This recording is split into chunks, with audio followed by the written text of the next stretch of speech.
So, okay na. Nagkaroon kayo ng anak. Bunga, Apo. mahalan. Doon sa pagkasama nyo, nagkakaroon ba kayo ng mga mabibigat na problema? Alitan, ganyan. Yes. Akala ko nakatulog si nanay. Hindi, dinadamdam Ano niya. po ang naalala madalas niya. na pinag-aawayan po ninyo noon? Ang pag-iinom. Ay, Ayun. okay. Gano'n ba kadalas yung sinasabi niyong pag-iinom? Araw-araw ho ba yan? Ay, Gabi-gabi? pagkagaling sa biyahe. Pagkabiyahe, galing sa... Pagkagaling sa biyahe, iinom na siya. Iinom na siya. Pero, pagdating ng alas 3 na madaling araw, maligo na siya, biyahe siya uli. Ganun na po So, yung walang kumbaga tulog? routine Yun, niya. yun at yun at yun. Ang routine niya araw-araw. Yes po. As tatangin naman na si Nanay Lucita, nasasaksihan niyo po ba yan noon dati, yung pag-inom-inom ni Tatay Sixto? Yes po. Oo. Anong siya- kinukwento ni Nanay Rosita tungkol Si sa Nanay pag-inom? Lucita kasing kainuman niyo. Ay, siya ba yung kaya Hindi, inuman niyo ba? Nasasaksihan nyo. Ano? Hindi, nandyan po ako pag nagiinom siya. Pag nasa trabaho siya, nagiinom yun sa bahay pag galing sa biyahe. Sa bahay naman nagiinom. Opo, sa sa bahay bahay lang po. lang. Tapos magdadala Sino po kainuman? yun. Mga kasamahan lang po niya sa Mga parts. driver.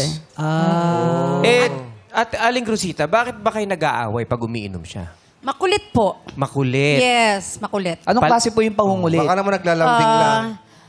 Minsan, may konting pagsisilos, ganyan. Kasi kapag may kainuman, pag galing ko ng trabaho, diretso ako. Pag magsabi, good morning po, good evening, yes. Tapos diretso na ako sa taas. Hindi na ako bababa. Yun ang ikinagagalit niya kasi hindi ko daw iniintindi yung mga kumpare niya. Hindi niyo binabati parang din. suplada po yung dating nyo daw. Ganon. Oo. Tapos, sorry papa ha. Oh. Pag ako ini-entertain ko naman, nagsisilos naman siya. Hindi niyo na alam kung anong gagawin ninyo. No? Oo, kung di mo papansinin, magagalit pag pinansinin. Kaya ang ginagawa ko, pag dumarating ako sa galing trabaho, hindi na ako kumikibo. Diretso taas, kuha ng labada, brush ako ng brush. Laba ng laba, walang kibo. Hindi kayo paano niyo nagagawa? Hindi kayo kumikibo. Oo. Dinidibdib ko. Dinidibdib. Dinidibdib. Naikukwento niyo po ba yun kay Lucita pag masama ang Alam loob niya niyo? kasi kapitbahay namin sila. Oo. Naririnig Anong ko. kinukwento ni Nanay madalas? Yun nga po, yung pag-iinom niya ay yung dinadaan niya sa, yung kanyang inis, dinadaan niya sa paglalaba hanggang sa matapos, as matulog na siya. Pagka kinabukasan naman, okay na din po sila. Parang Babati walang na agad. nangyari. Parang bati walang na. nangyari. Pag nakainom lang po, yun. Oo.